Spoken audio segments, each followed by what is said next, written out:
You're listening to the Monocle Daily, first broadcast on the 13th of June 2025 on Monocle Radio. Iran says it's war after Israel strikes. Is Apple losing its touch in the AI age? And brace yourselves for a Zurich Art Weekend. I'm Guy Delaunay. The Monocle Daily starts now.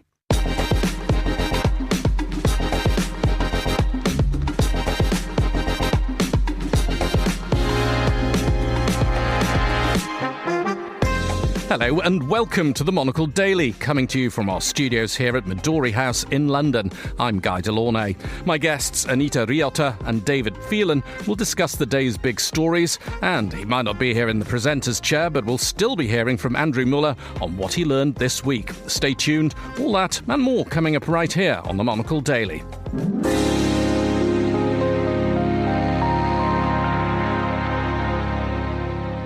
And as I mentioned, this is the Monocle Daily. I am Guy Delaunay, standing in for the last time this week for Andrew Muller, who will be back shortly, no doubt. We begin the programme, though, in Prague, where I'm joined by Monocle Radio's Anita Riotta, who's at the Globsec conference there. And that's because Iran says it's treating Israel's attacks on its nuclear facilities and scores of other targets as a declaration of war. Israel claims its strikes have killed a number of senior military and scientific figures, and US President Donald Trump is warning Tehran that there'll be even more brutal attacks if Iran doesn't make a deal on its nuclear program. Well, as I mentioned, Anita is at the Globsec conference in Prague. What are people at Globsec saying about it, Anita? So, I mean, it's obviously really taken center stage here. It's sort of taken a lot of attention away from probably what organizers were hoping to tackle, especially today. There was even an emergency panel crafted that just wrapped about 20 minutes ago to discuss what to make of the attack and what to make of what Iran's potential response will be. And anyone who's been to a conference of this nature knows that the schedule is sort of the Bible, and deviating from anything carefully crafted like that is very atypical and definitely highlights how seriously this is being taken on the international stage. People who attended the panel would have heard from U.S. General John Allen, who is the former commander of both international and U.S. forces in Afghanistan. So definitely someone who knows what he's talking about when it comes to U.S. involvement in the region. And of course, it really featured basically in every interview we did today. On the European front, we spoke to leaders like Estonia's foreign minister, who, of course, denounced any escalation of violence in the region. But he said, his priorities as a European foreign minister are to help take the temperature down, figure out really how damaged Iranian leadership is. He said he's actually bound to go to Israel next week. And of course, his agenda or itinerary for his planned trip there is completely different now. And the things he's going to discuss with his Israeli counterpart, Minister Saar, have totally changed. On the U.S. front, we spoke to Kurt Volker, the former U.S. ambassador to NATO and former special representative to Ukraine, who said that he was a bit surprised by the U.S.'s initial response to the attack. He thought that Secretary of State Marco Rubio's response, which seemed to sort of want to distance the U.S. from the attack, which is understandable, but Volker made the case that it actually looked like the U.S. was sort of shrugging its shoulders and saying it's not standing by Israel, which he made out to be not a very strong response. I mean, of course, the big question, one thing which strikes me as we're talking, Anita, by the way, is I'm sure there'll be part of the conference organisers thinking, which is also, gosh, we're in the right place at the right time with all of these important people here, and they've got a chance to say something about it and talk to each other, and we're at the centre of that. But, really, let's just stick to the matter of hand a bit here, which is that, Mr. Trump has been coming out with some, again, straight from the hip comments on social media, talking about how there'll be even more brutal attacks, making it sound very much like he knew what was coming and he knew where this might be going as well. So how much do we know about what the US knew before Israel strikes? Yeah, that seems to be one of two sort of $1 million questions here. And of course, a lot of conversation revolved around exactly that. Um, Especially because, of course, as listeners will know, the US and Iran had been engaged with nuclear talks. What sort of happens with those now is up to people much smarter than me to sort of try to make sense of. We heard experts trying to make sense of America diverting flights and issuing some sort of embassy evacuation orders and trying to discern if those were signs of DC being aware of an attack, or even if Israel asked for permission before going ahead with the strikes that it did carry out. We spoke with the New York Times chief diplomatic correspondent in Europe today, Stephen Erlinger, who said he'd actually been sort of furiously finishing a story on this in his room instead of being able to enjoy more that the conference had to offer. But we asked him whether he believes DC knew about the attack. Here's his take. I don't know for sure, but I would be shocked if they didn't know. If they hadn't been told. Israel doesn't kind of do something this big without America knowing. And also they needed oversight for flights, so they had to go over Iraq, presumably. So the Americans would have had to deconflict the planes to make sure the Russians didn't shoot them down, et cetera, et cetera. So my assumption is they certainly knew. And Trump is kind of fed up with the Iranians, and Bibi's been pushing. So I think Trump said, yeah, okay, let's see what happens. If Stephen is right there in his assessment, that's a very big escalation and a shift in the US's current stance, that it is open to negotiations with Tehran. The other sort of $1 million question I was alluding to before is that, and even though it's very early stages, of course, at this point in this breaking story, but another thing that was at the center of the conversation today was whether, but more so how Iran is going to retaliate, especially as you mentioned at the top of the show, that they're now considering this a declaration of war. People are very concerned and wondering how Iran is going to strike back. Here's what Stephen Erlinger had to say on that. Well, that's certainly true, but Iran also has lots of options. It's trying to figure out which options are best for it and which do not bring more instability to itself. It still has missiles it can fire in large numbers, presumably. We don't know all the damage assessments. It can have cyber attacks. It can hit Israeli proxies. They could have people on the ground in Israel, possibly. There are lots of ways to hit asymmetrically that would hurt. What they have to decide is, can they hurt Israel in a significant way and then keep things in bounds? They could also attack energy installations in the Gulf. They could push up the price of oil to an extraordinarily high level, which would hurt the United States. But actually the Gulfies have been kind of close to Iran, and I think they see the Gulf as a way to talk to Trump. Well, having asked $1 million question, I suppose I'd better pretend I was going to ask you the other $1 million question, Anita. But you are at Globsec, and this has brought together a lot of people, not just Stephen Erlinger, missing his chance to hobnob and having to file copy instead. But of course, we do have a lot of people who will be, I guess we could call them actors in what's going to come next. So how are they putting this all together with everything else that's going on, whether it's the actions of the United States and AUKUS or what's going on with Russia, Ukraine? How is this feeding into the conversations that you're hearing around the place? Yeah, absolutely. I would say that it seems like there are two main worries about how this plays on an international stage. One that I thought was really interesting, and we heard from representatives from different countries and different continents, was the concern that this new, sort of new additional crisis was going to take attention off of the wars in Gaza and Ukraine if the world sort of refocuses on Iran.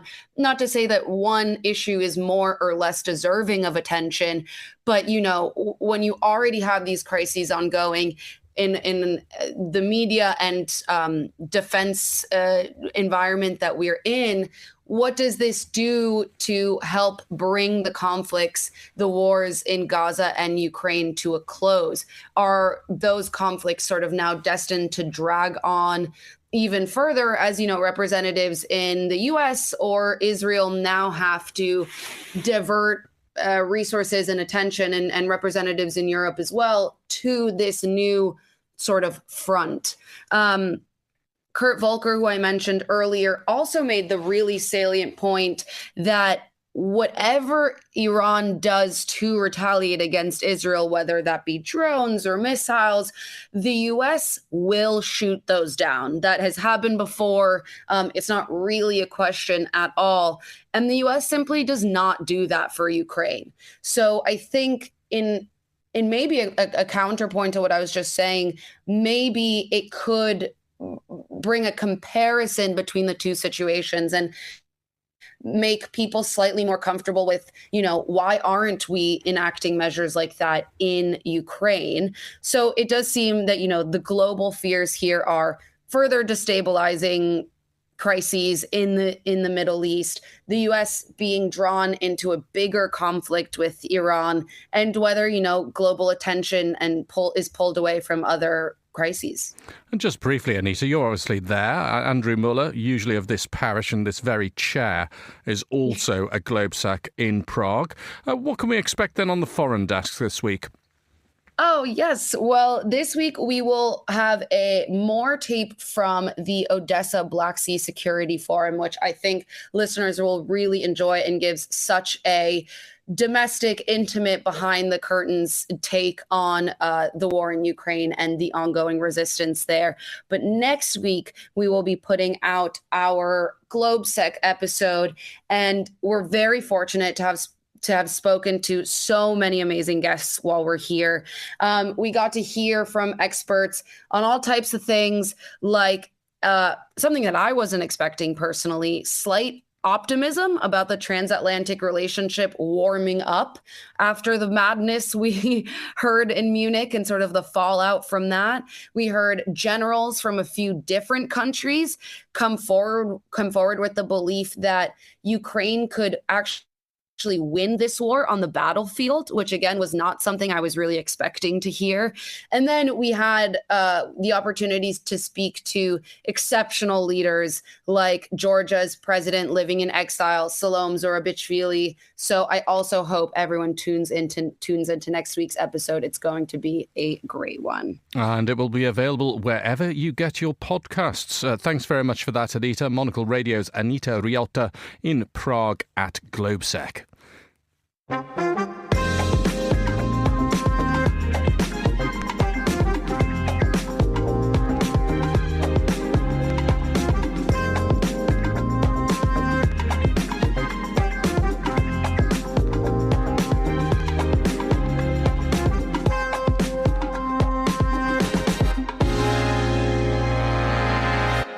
You are listening to the Monocle Daily with me, Guy Delaunay. Now, underwhelming, not good enough, and a dud. The reviews of Apple's latest developers conference are in, and they're a bit on the brutal side. Many critics are complaining that the world's preeminent consumer tech supplier isn't offering anything new.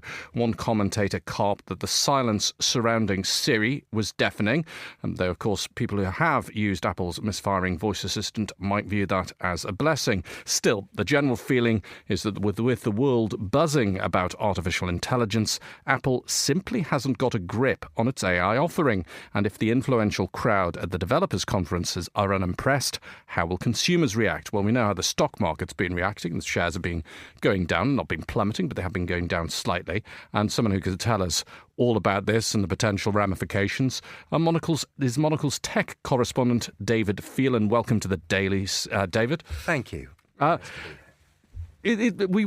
I know that they announced a lot of things at the developers conference, but we talked about the reaction there at the top, and it's true. The reviews have been scathing. Not sort of that everything is bad, but just we're not seeing a lot. Yes, it's interesting. I would say the atmosphere there was quite different. There was a lot of enthusiasm. But you mentioned Siri, and in fact, and Apple Intelligence as a whole, there didn't seem to be that much that was mentioned. And I talked to Apple about this, and they said that was always the plan. Last year when we announced it was going to be a big announcement that we were going to be very pleased about talking just about Apple Intelligence. But they said Apple Intelligence is not the destination. It's a way to make things happen. And from now on, there's no plan to talk about it in a big way because they're just weaving it subtly into every part of the iPhone, the Mac, the iPad, and so on. Are we going to get it in the UK? Sorry, it is in the UK, isn't it? I live in the EU, so I always get things mixed up about which way round they do it. It's in the EU. Is it going to be, in the UK? Is it going to be getting to the EU? It is in the UK, and parts of it are coming to the EU. I think some parts are already there. But you're right, it's a complicated process. It's not available in lots of countries. It's not available in China either. But it is coming. But the changes that they introduce with Apple Intelligence, such as Genmoji, you can create emoji, and Image Playground, where it can create very striking images, are all going to be built on. But actually, the most interesting things of Apple Intelligence, I think, were in features like call screening and hold assist. So that the phone, they've really beefed up the phone app, which is good as it's central to the iPhone, obviously. And it means that when a call comes in from a number you don't know anything about it, it automatically goes to an Apple voice that says, state your name and the purpose of this call. And if they do that, then you get a text on your screen saying, so-and-so says they want to talk to you about this. And you can choose whether to take the call or not. So I think that's a recognition that spam calling is growing everywhere. Same with, no one likes to be listening to hold music. The iPhone can now, when the new software comes out in September, spot hold music, and it will say, would you like me to take your place in the queue? And you can just get on with everything else. You can use the iPhone for other things. And then when a human being comes back, it will say to the human being, okay, I'll get him. And it brings you back to the call. These things are definitely powered by Apple Intelligence, but they're not making quite the song and dance about it that they used to. Well, I should come back to what we were talking about right at the top with the Worldwide Developers Conference. Now, I gave a few examples of some of the more negative comments about it, which have appeared in places like CBS and The Verge and the reporting on the conference. But you said that the atmosphere there was rather more positive than the reviews are perhaps implying. I think so. There were press there, but on the day, there are 1,000 developers watching the keynote, along with press and special guests. And they, I was kind of watching them. They all. What's interesting when you watch the keynote is they say something, and someone like me thinks, right, I'm not sure what I think about that. And then you'll hear this roar of whooping applause and delight from the developers. So you think, okay, maybe they're onto something now. And that came with their opening up a lot of Apple Intelligence features to developers to put into their apps. That went down like nothing else in the course of the keynote. And I think that's an indication that for the audience that it was aimed at, developers, there was a lot to be working on. With regards to, people saying that there isn't enough, these reviews that I mentioned that are saying that hasn't been enough that's new announced at the developers conference. They're looking for bigger steps in AI. They're looking for bigger iterations of new features and such like. Is that, though, important to consumers who by now, I would imagine that switching from one mobile phone infrastructure to another is more bothersome than switching your bank, and we know how reluctant people are to do that. How badly would Apple, for example, need to drop the ball in order for people to switch to the Android operating system? I think you're right. They would have to drop it very badly, and they certainly didn't do that. One of the things that came up that was absolutely not related to AI was liquid glass, this new design language that is being used across everything from Apple TV to iPhone to Mac to iPad. And I think, and that is quite an eye-catching, quite subtle but beautiful looking update. You can even, if you would want to do this, I'm tempted, but I think it might be chaos, you can make all the app icons transparent on your phone. I think it'll be really difficult to find those things, but you can do that. And I think that's the sort of thing that when people see it in September, when it comes to the iPhone, they will be enchanted by rather than worrying about extra features. Who is it that Apple are trying to hook with this now? Because those of us have been using smartphones for decades now. Perhaps we might be a little bit set in our ways of how we like to organise things and interact with our devices. Are they now looking to the next generation of people coming through? Or is it, again, are they hoping that long-time users are going to be adaptable? Yes, I think both, but I think you're right. The younger generation who are getting their first iPhones are definitely the target. And you have to remember that in the States, more than 50% of the market use iPhone. And because of the closed system, if your friend's got an iPhone, you probably want to get one as well because you can relate to them in a different way. So that, I think, will continue. So providing they can come up with enough interesting stuff, then I think they will keep people. And, there's a thing called Live Translate, which I had a demo of, where you're talking to someone to try and book a restaurant in Spain, say, and they only speak Spanish, you speak English to them, and it translates almost in real time. Just a second after you finish, it does it really smoothly. Now, other companies have done that before, and I've seen demos that have been much less smooth. Another brand did one that translated it into Korean. Worked beautifully, and we booked a table for 5 people at 7 o'clock. Until the very last sentence, when it came back and it confirmed, he said, "Yes, I have booked the table for 7 corpses." Right. Now, I think that was just another way of saying people, as in bodies or something, but it did slightly put you off at the end. There was no such hiccup. There was certainly no dead bodies involved in the demo I had from Apple. One thing I wonder is, with all of the features that are coming to smartphones, whether it's Apple, whether it's Android, how one, as a consumer, actually makes the most of all this. So I'll just give you an example, David. I mean, I've taken on 2 new phones recently. One, Samsung S25 Ultra, so pretty much the most powerful Android phone you can get. The other, an iPhone 16e, which is the cheapest iPhone you can get, unless you want to go for the old iterations, but still with pretty much the newest processor in it. Yeah. But what comes with neither of them is a manual. And I know that's Yes. terribly old-fashioned, but how does one ensure that one is making the most of these extraordinarily powerful devices? Yeah, I think that's a really good question. I think that will become more and more so with Apple Intelligence, the more features that are built in, and indeed from Galaxy Intelligence from Samsung. I think that the problem is that there is so much that most people only just scratch the surface. That there is a manual if you want it. If you go to iBooks, you'll be able to download it. But who has the time? Sometimes you just want to get your eyes away from the screen as well. Well, there is that as well, yes. But you're right. It's the more new things come in, the tougher it is for Samsung, for Apple, for Google to let us know how to make the most of them. It is indeed, as you say, David, tough out there. Monocle's tech correspondent David Phelan in the studio with me. Thank you very much. Now, Art Basel kicks off next week, but before then, there's another art event in Switzerland that'll be drawing a crowd. Zurich Art Weekend is a 3-day programme of exhibitions and events, and the goal is to bring art lovers closer to artists, curators and collectors, and draw back the curtain on a scene that can feel fairly exclusive. Well, ahead of the event, founding director Charlotte von Stotzingen stopped by Monocle Zurich headquarters and caught up with Sophie Monaghan-Coombs. She began by explaining why, 8 years ago, she decided to start the event. So the whole idea when we started Zurich Art Weekend 8 years ago, the idea was to really create in Zurich a platform for discoveries and encounters. We basically wanted visitors not just to see great art and the best possible setting, so in institutions, in galleries, in off spaces, but also give them the possibility to engage with artists, with curators, and with thinkers in a very direct way.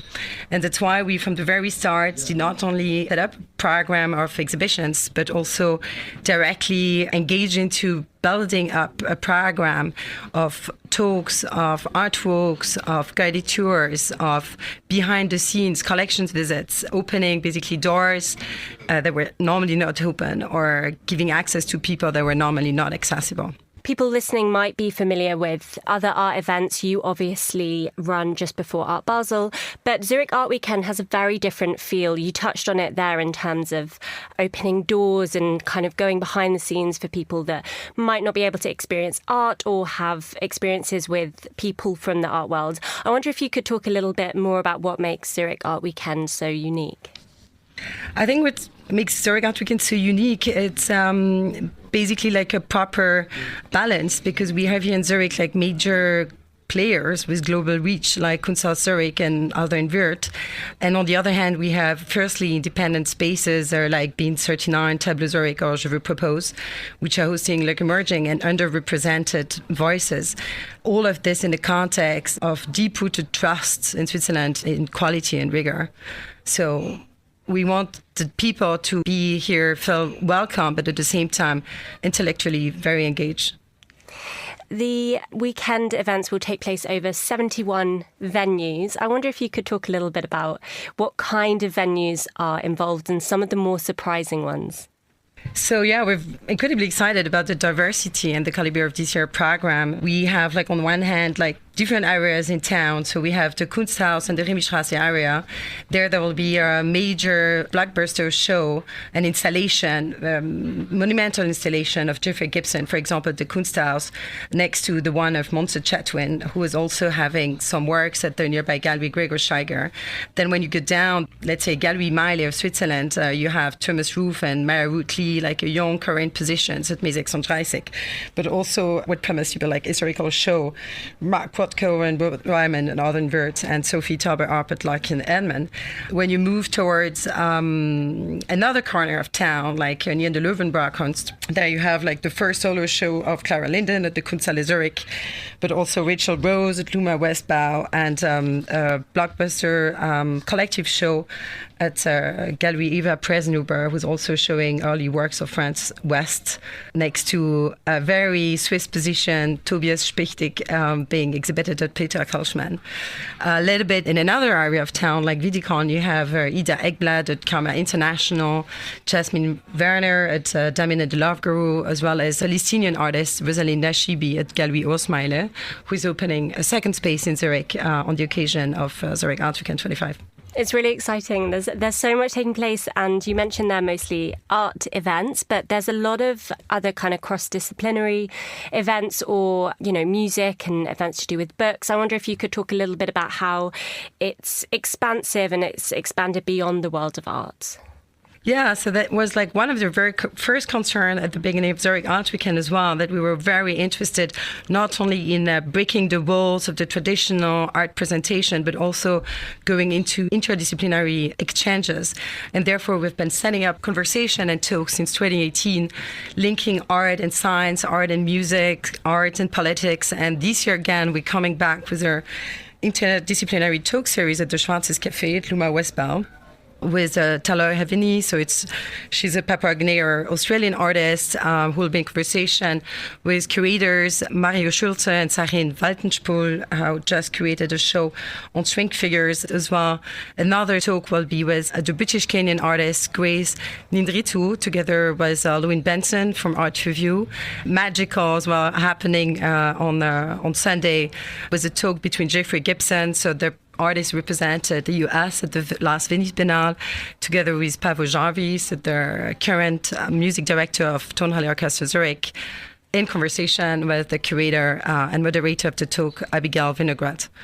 Amazing. And just finally, after seeing all of that art, experiencing all of that performance, could you pick out a couple of your favourite spots for a drink or a meal at the end of the day in Zurich? I'd love to have a couple of your recommendations. I mean, my long time, or let's say my canteen in Zurich is the amazing Rosso, with really fresh products, not a too long menu, and always easy to make your mind and pick your best dish. The place where I hang around, because it's very central and just nice because of the magnificent fresco, is the Kunsthaus Bar. Amazing. 2 very good recommendations. Charlotte, thank you so much and all the best for next week's Zurich Art Weekend.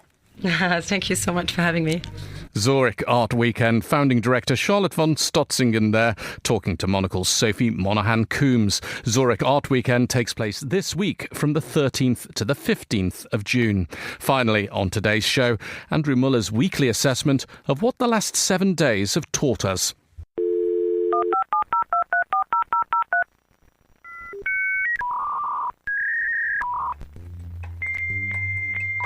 We learned this week that probably, or at least possibly, nobody in New Zealand can hear us. An Australian warship has accidentally been blamed for widespread internet and radio disruptions across parts of New Zealand. Pretty sure it was deliberately blamed, but okay. We learned that a possible impediment to enjoying the content of online station Monocle Radio had indeed been caused by the Royal Australian Navy as its fleet flagship HMAS Canberra made its way to Wellington for what we assume was a friendly visit. An invasion would probably have made the papers. We learned that, en route, the Canberra's navigation radar signals somehow became entangled with local Wi-Fi networks. We are unsure of and uninterested in the technicalities, causing internet outages from Taranaki in New Zealand's North Island to Marlborough in the south, which is 261 kilometres as the crow flies, 436 kilometres as the Kiwi waddles, as it would have to go via Leven and Paraparaumu and get the Cook Strait ferry. Come on. Just get on with it. We learned anyway that the outage had caused considerable disruption in New Zealand, as it meant that there was an even longer than usual queue for the computer. We now extend, as we always do at such moments of roiling trans-Tasman tensions, right of reply to Monocle's New Zealand desk chief, David Stevens. Yeah, whatever. Glad you're having fun, though. David Stevens, thank you. Sticking with the subject of things being off and then on again,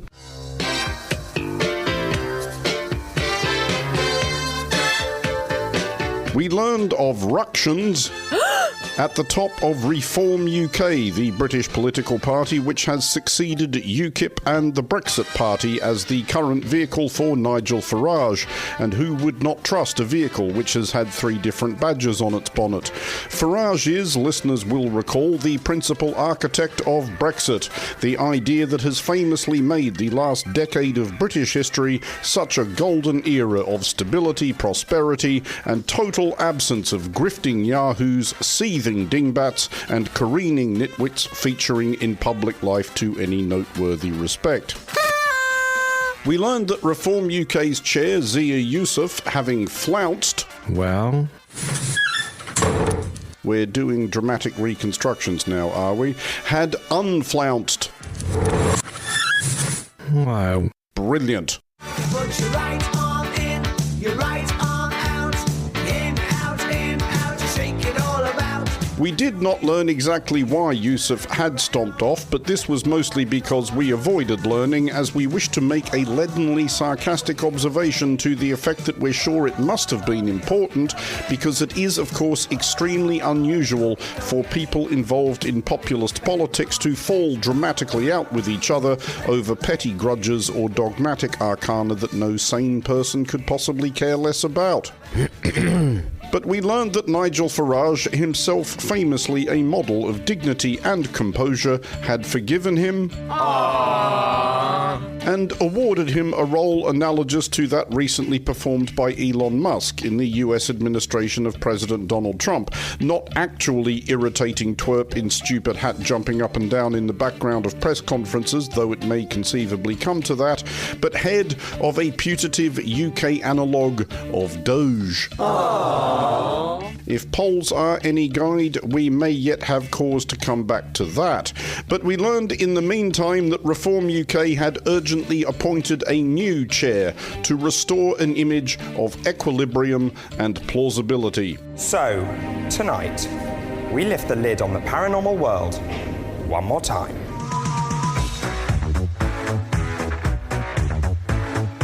You betcha. We learned that Reform UK had lit upon David Bull, former host of Most Haunted, among other equally intellectually stimulating programming. Well, last night, the investigation in the asylum was absolutely captivating. Derek appeared to pick up on the spirits of former patients incarcerated there. In the morgue, our guard dog barked uncontrollably, and members of the team collapsed. By way of demonstrating his own psychic credentials, a preview there of the next Reform UK Party conference. We should probably pace ourselves. He has it in him to help us pad out months of these monologues, assuming he survives the week. And we learned that in the Northern Irish settlement of Brookborough, which our researchers tell us is in County Fermanagh, a big hello to all our listeners there, etc., one citizen has been behaving in a manner which seems almost calculated to furnish the compilers of whimsical news monologues such as this with an easy checkout, and it would seem ungracious not to take him up on it. I can't wait to see where this goes. Tell me more. Let's see where this goes. Knew you'd be excited. We learned that in Brookborough, charges of essentially wasting everybody's time had been brought against a local chap who had phoned local police complaining that he had been assaulted by 3 geese and a duck. Listeners may have just about surmised where this is going, so we'll try to be quick. Yes, he called the old bill, alleging foul play, wants them up before the beak, and the case to be quacked.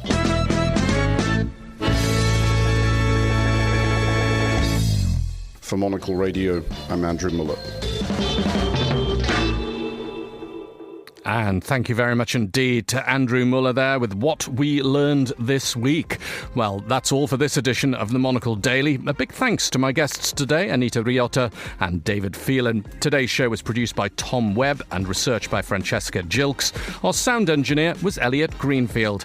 I'm Guy Delaunay here in London. The Monocle Daily is back at the same time on Monday. Goodbye, and thanks for listening.